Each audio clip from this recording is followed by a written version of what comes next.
எல்லோருக்கும் வணக்கம். Aadhira's kitchen YouTube சேனலுக்கு உங்களை அன்போடு வரவேற்கின்றேன். நல்லதை நினைப்போம், நல்லதே நடக்கும்னு சொல்லி இந்த பதிவை நான் ஆரம்பிக்கிறேன். பொங்கலுக்கு வீடு சுத்தம் செய்யும் பொழுது தெரியாமல் உங்கள் வீட்டில் இந்த பொருள் இருந்தால் தூக்கி போட்டு விடுங்கள், பணக்கஷ்டம், கடன், சண்டைகள் வர காரணம் ஆகும் அப்படின்னு தலைப்பு போட்டிருக்க இல்லைங்களா? அது என்னென்னு பார்க்கலாம். இது தெரியாமல் நம்ம வீட்டுக்குள்ளே வர்றதுக்கான வாய்ப்பு இருக்குது.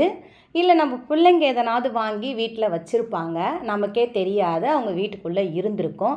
நம்ம என்னடா நல்லா தானே பூஜை பண்ணுறோம், நல்லா தானே விளக்கேற்றுறோம், நல்லா கோவிலுக்கு போயிட்டு வரோமே, இந்த பிரச்சனை உடனே நம்மளுக்கு என்ன தோணுன்னா, நம்ம இந்த விளக்கேற்றி பூஜை பண்ணிக்கிட்டே இருக்கிறதுனால தான் நம்மளுக்கு இந்த பிரச்சனை வருது அப்படின்னு ஒரு மனக்கணக்கு.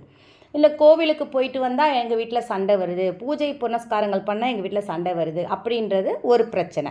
இது கடன் வர்றதுக்கும் பண கஷ்டம் வர்றதுக்கும் காரணமும் நம்ம எல்லாமே அதை தான் நினைப்போம். நம்ம ஏதோ தவறாக செய்கிறோம், என்ன பண்ணுறோன்னு தெரியலையேன்னு. இப்போ பொங்கல் அப்படின்னாலே நம்ம வீட்டில் என்ன பண்ணுவோம்? ஜன்னல் துடைக்கிறதுலேருந்து வீடு ஒட்டடை அடிக்கிறதுலேருந்து தேவையில்லாத பொருளை முதல்ல அப்புறப்படுத்துங்க. தேவையில்லாத துணிமணிகள் இருந்தால் கூட சரி தான், அதை கொஞ்சம் ஒரு நாள் ஒதுக்குனீங்கன்னா போதும். ஒரு நாள் வெளியில் கூட வாங்கி சாப்பிட்டுட்டு சமையலை ஒதுக்கிட்டு அந்த தேவையில்லாத பொருள் நம்ம வீட்டில் எதனாவது இருக்குதா, ஏதாவது ஒரு மூலையில் அடைஞ்சிருக்கா, இது கூட நம்மளுக்கு என்ன பண்ணுன்னா, ஏதாவது வரவிடாமல் நம்ம வீட்டுக்கு ஒரு வரவிடாமல் தடுக்கிறதுக்கு நேரும். அதனால தான் பழையன கழிதல் புதியன புகுதல்னு அந்த போகின்ற ஒரு பண்டிகையை வச்சது. அந்த போகி பண்டிகையில் முக்கியமாக என்ன போட்டு எரிப்பாங்கன்னு பார்த்தீங்கன்னா, இந்த தேஞ்சு போன தொடப்பம், வீணாக போன அந்த ஓட்டை விழுந்த முறம், பாய், இதெல்லாம் தூக்கி போடுறத விடவே அந்த போகி அன்னைக்கு இதை எரித்தோம்னா பழையன கழிதல் அப்படின்ற மாதிரி அந்த பழசை நம்ம எரிச்சிடணும், அக்னி தேவனுக்கு இரையாக்கிடணும். அதை விட்டுட்டு டயரெல்லாம் போட்டு எரிக்கிறது, மாசுபடுத்துறது, அந்த மாதிரிலாம் பண்ணாதீங்க. நம்ம வீட்டில் இருக்கிற அந்த பழைய கேலண்டர்லாம் இருக்குது இல்லைங்களா, சுவாமி கேலண்டர் போட்டதெல்லாம் கூட எங்கேயாவது எடுத்துகிட்டு போய் வைக்கிறதுக்கு நம்மளுக்கு மனசு கஷ்டமாக இருக்கும். ஏன்னா நம்ம அதை தொட்டு தினம் கும்பிடுறோம். அப்போ அதை என்ன பண்ணணும், அதெல்லாம் எடுத்து ஒரு கவரில் போட்டு ஒரு மூட்டையாக வச்சுருந்து அதை நம்ம போகி அன்னைக்கு கொளுத்திடணும். இதுதான் உண்மை. அப்போ நம்ம அந்த மாதிரி ஒரு விஷயம், இப்போ நீங்கள் பொங்கலுக்கு சுத்தம் பண்ணுறோம், ஃபேனை சுத்தம் பண்ணணும், கட்டிலுக்கு கீழே ஒரு தூசி தும்பு இல்லாமல் பார்த்துக்கணும். கட்டிலுக்கு கீழே நம்மளுக்கு தான் இடம் இருக்கே, உங்கள் வீடு சின்னதாக கூட இருக்கட்டும், அதற்காக கட்டிலுக்கு அடியில் எந்த மூட்டை முடிச்சியும் தயவு செய்து சேர்க்காதீங்க. நெகட்டிவ் எனர்ஜி அது நம்ம படுத்து உறங்கும் இடத்த ரொம்ப க்ளீனாக வச்சுக்கணும். கட்டிலுக்கு கீழே எந்த விஷயம் செய்யக்கூடாது.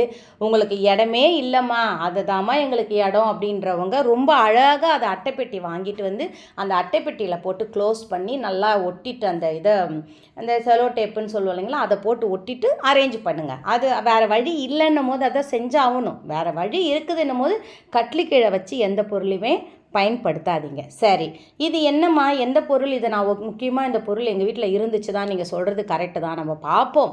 நிறைய நீங்களும் இப்போ நான் சொன்ன உடனே நீங்கள் நிறைய இந்த விஷயத்தையும் சொல்லுவீங்க. என்னன்னு பார்த்தீங்கன்னா, இப்போ அழகுக்காக எந்த மாலுக்கு போனாலும் சரி தான், இல்லை ஒரு பெரிய கடைங்களுக்கு போகிறோம், அந்த மாதிரி கடைகள்லையும் இந்த அழகுக்காக இந்த ஒரு செடி விற்கிறாங்க. அது என்ன செடின்னு பார்த்தீங்கன்னா, கள்ளி செடி, சப்பாத்தி கள்ளி, முள்ளாக இருக்குது. அந்த செடி சுற்றி ரவுண்டாக இருக்குது, அதை சுற்றி முள்ளாக இருக்குது. அது என்ன பண்ணும், அந்த முள்ளு செடி, இப்போ நிறைய பேருக்கு அந்த ஒரு டவுட் வரும், என்னென்னா ரோஜா செடி வைக்கிறோமே அதனால் நம்மளுக்கு வீட்டில் பிரச்சனை வருமா? ரோஜா பூ என்பது மிக மிக ஒரு அருமையான ஒரு மலர். சுவாமிக்கு நம்ம தாராளமாக அதை பயன்படுத்தலாம். அந்த முள்ளுக்கும் இந்த முள்ளுக்கும் சம்மந்தமே கிடையாது. அதே மாதிரி கற்றாழையில் முள் இருக்கே, அந்த கற்றாழையும் நம்மளுக்கு இது முள்ளு செடியில் சேர்த்தியான்னு நினைப்பீங்க. அதுவும் கிடையாது. அந்த கற்றாழை நம்ம நிலை வாசப்படியில் நம்ம வச்சுருந்தோம்னாலே நம்ம வீட்டுக்கு எந்த கெட்ட சக்தியும் வராது, கடன் வராது, பிரச்சனை வராது, சண்டைகள் வராது. இந்த கற்றாழையை வச்சு பாருங்கள், ஒரு சிலருக்கு செட் ஆகும், ஒரு சிலருக்கு செட் ஆகாது. ஓகே, அதை விட்டுருவோம். அடுத்தது அழகுக்குன்னு விற்கிறாங்க. இப்போல்லாம் பிள்ளைங்க வேலை செய்கிற அந்த டேபிள் படத்தில் பார்க்குறோம். நான் நேரில் போய் வேலை செய்கிற இடத்துல நம்மளை உள்ளே விட மாட்டாங்க, பார்க்க முடியாது. அந்த டேபிள் மேலே இந்த மாதிரி ஒரு கள்ளி செடிகளை பதப்படுத்தி சின்ன சின்ன தொட்டிகளில் சும்மா லைட்டாக ஒரு ட்ராப் தண்ணி விட்டால் கூட போதும், அந்த செடிகள்லாம் அப்படியே ரொம்ப நாளைக்கு அப்படியே இருக்கும். அந்த முள்ளு செடிகள், அந்த மாதிரி ஒரு கள்ளி, சப்பாத்தி கள்ளி, அந்த மாதிரி சப்பாத்தி கள்ளி வைக்க மாட்டோம், விதவிதமான அந்த கள்ளி செடிகளில் இப்போ நல்லா பண்ணி அது ஒரு அழகான ஒரு செடியாக வச்சுருக்காங்க. பண்ணுறாங்க, சின்ன பிள்ளைங்களுக்கும் அது மேலே ஒரு ஈர்ப்பு. அதை வாங்கிட்டு வந்து என்னோடய டேபிள் மேலே, நான் ஒர்க் பண்ணுற டேபிள் மேலேயோ இல்லை படிக்கிற டேபிள் மேலேயோ அதை நான் வைக்கணும். ஏன் நம்மளே கூட அதை செடியை பார்த்த உடனே ஒரு ஆசை வந்துடுது. அதை பார்த்து இது அழகாக இருக்கே பார்க்கறதுக்குன்னு நம்ம வாங்கிட்டு வந்து வீட்டில் வச்சிடுறோம். இது நீங்கள் தயவு செய்து வைக்காதீங்க. நீங்கள் நல்லா கவனித்து பாருங்கள். அந்த சப்பாத்தி கல்லின்னு நான் சொல்கிறேனே, அந்த கள்ளி செடிகளே நம்ம ஊருங்களே ஒதுக்குப்புறமாக எங்கேயோ தான் முளைச்சிருக்கோம். நம்ம வீட்டுக்கிட்ட முளைச்சாலே அதை பிடுங்கி போட்டுருவோம். நம்ம நல்லா கவனித்து பாருங்கள். நம்மள தாத்தா பாட்டி வீட்டிலலாம் நம்ம போகும்பொழுது அங்கே பார்த்தீங்கன்னா கள்ளி செடி என்பது எங்கேயோ தூரத்தில் இருக்கும். அதுலேருந்து பழம்லாம் பறித்து சாப்பிட்டவங்களாம் இருக்கிறாங்க. அதையும் சொல்கிறதும் நான் கேட்டிருக்கேன். ஆனால் இப்போதைக்கு உங்களுக்கு தெரியாமல், சரி நான் தெரியாமல் வாங்கி வந்துட்டோமா, விலை அதிகம்தான் அது, 500 ரூபா 300 ரூபா 400 ரூபா அந்த விலை தான் அது. ஆனாலும் வேறு வழியே இல்லை. உங்கள் வீட்டில் இந்த மாதிரி பிரச்சனைகள்லாம் இருக்குதுன்ற பட்சத்தில் தான் தூக்கி போடணும். மற்றபடி நான் செடி வச்சு தான் எனக்கு இந்த ஒரு நல்ல ஒரு விஷயம் நடந்தது, நல்ல ஒரு மாறுதல் ஏற்பட்டுச்சுமா அப்படின்றவங்க தாராளமாக வச்சுக்கோங்க. அதில் நான் தவறு சொல்ல மாட்டேன். அந்த செடிகள்லாம் நான் வாங்கிட்டு வந்து வச்சோடனே எங்கள் வீட்டில் லைஃப் கொஞ்சம் நல்லா சேஞ்சஸ் இருந்ததுமானா வச்சுக்கோங்க. பெரிய பெரிய பணக்காரவங்களாம் வச்சுருக்குறாங்களேம்மா அப்படின்னு நீங்கள் கேட்பீங்க, எனக்கு தெரியும்.